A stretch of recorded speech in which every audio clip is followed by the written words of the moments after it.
Ever get the feeling like, I don't know, we're like swimming in this alphabet soup of government agencies? Hmm. Well, get ready to dive into a deep, weird one today. We're talking BFD.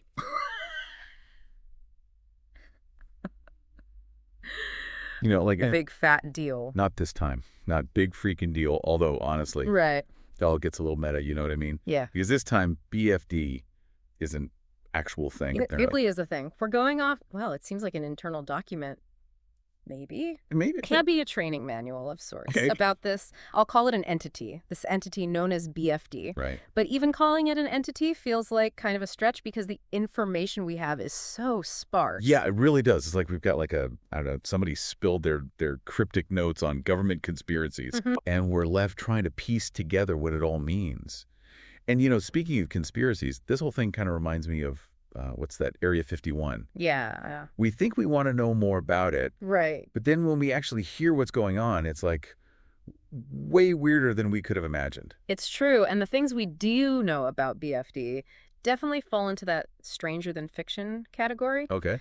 The document we have actually refers to it as the Department of Redundancy Department, Wait, hold on. which, Department of Redundancy Department? yeah, You got to be kidding me. that's like a joke. Right. Who comes up with this stuff? I know. But then again, I got to be honest.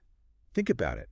Haven't we all, at some point, encountered some kind of government process, Yeah. where you're like filling out a form and you're like, this is totally redundant? Well, Like, why am I doing this? This is just busy work. exactly. So, I mean, maybe it's not that much of a joke after all. It kind of makes you wonder. Right. It's like that experience we've all had where we're filling out the same information on 5 different forms. Yeah. You're waiting on an approval that feels like such a formality, and you just wonder, what if those redundancies, they're not just like accidental inefficiencies? What if they're intentional? What if they are by design? And get this, okay? Mm-hmm.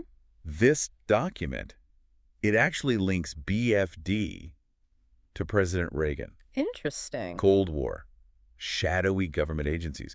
Are we about to, like, blow the lid off some deep state secret here? Well, it's interesting. If you think about the political landscape of the Cold War, you've got this immense global tension. Right. You've got the U.S., the Soviet Union, locked in this ideological struggle. Yeah. Each side is engaging in all sorts of covert operations. Right. Plausible deniability is absolutely key in this whole equation. So imagine for a moment. The U.S. wants to support, let's say, a coup in South America, but they don't want their fingerprints on it, something like BFD. That could be the perfect tool to get the job done and maintain that plausible deniability. And speaking of tools, this document, it keeps mentioning this government pen Okay? and how much weight it carries.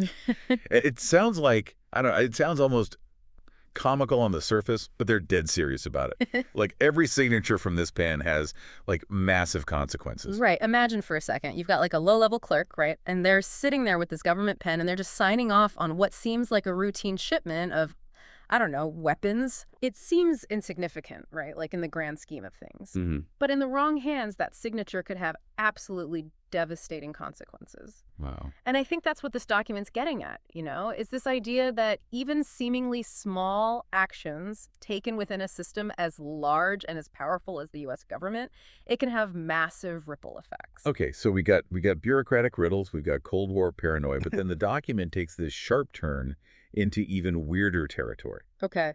It mentions guns drawn, alphabet soup. What kind of situations are we even talking about here?